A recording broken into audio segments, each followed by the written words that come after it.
আসসালামু আলাইকুম। আজ আমি আপনাদের একটা চাল কুমড়া ভাজির রেসিপি দেখাবো।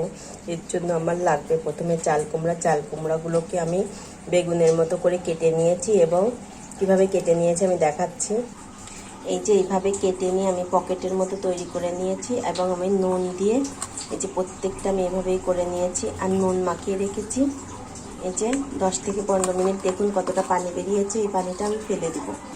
এবার আমার চাল কুমড়োর পুরটার ভিতরে আমি যেটা দেব, এখানে আছে পোস্ত 1 চামচ, হাফ চামচেরও কম আছে 2টা সাদা সরিষা একটা আর একটা হচ্ছে কালো সরিষা, 1 চিমটি চিনি, 1 চিমটি নুন, 1 চিমটি হলুদ আর 4টা কাঁচা লঙ্কা দিয়ে আমি বেটে নেব পানি দিয়ে। এই যে দেখুন আমি মাখিয়ে নিয়েছি এভাবে। এবার আমি ভেজে নেব।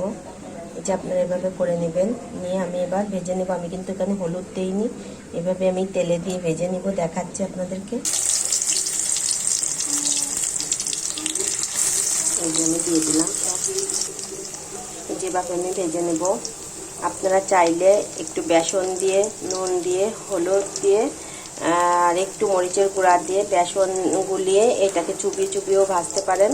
আমি যেহেতু ভাতের সাথে খাবো তাই আমার এভাবে আমি ভেজে নিলাম।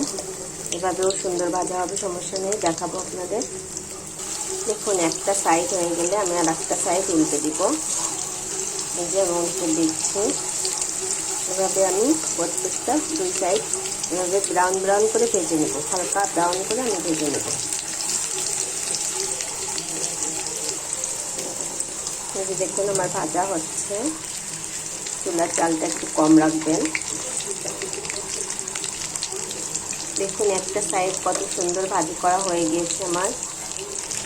আপনারা যখন উল্টাবেন, উল্টানোর কাজটা একটু সাবধানে করবেন, যেভাবে আস্তে আস্তে উল্টে দিবেন। এই যে দেখুন আমার ভাজি করা হয়ে গিয়েছে, তো আমি একটু দেখিয়ে দিচ্ছি কীরকম হলো আমার ভাজিটা। অনেক গরম দেখুন।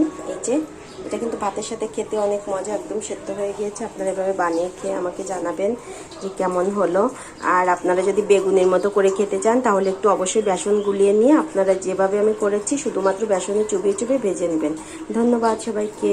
অবশ্যই আমাকে কমেন্ট করে জানাবেন যে আপনাদের কেমন লাগলো জিনিসটা খেতে।